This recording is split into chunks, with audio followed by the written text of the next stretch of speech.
Hi, this is Brian Fletcher. I just want to thank you for all the support and hope you had a wonderful year watching us compete. Hallo, das ist der Mario Seidel. Ich möchte mich bei allen bedanken, die mich unterstützt haben, und wir sehen uns wieder im Sommer. Also, good luck. Salut, c'est Jason. C'était le dernier saut de la saison. En tout cas, merci à tous pour le boulot et puis j'espère qu'on se reverra bientôt. Ahoj všichni, v sezóně všem děkuju moc za podporu a uvidíme se v létě. Liebe Nordische Kombinationsfans, vielen Dank für die Unterstützung und wir sehen uns im Sommer wieder.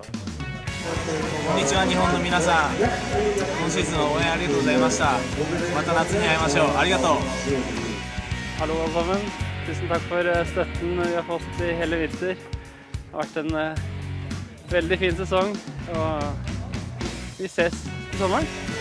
Hallo Leute, vielen Dank für die tolle Unterstützung. Es war echt ein geiler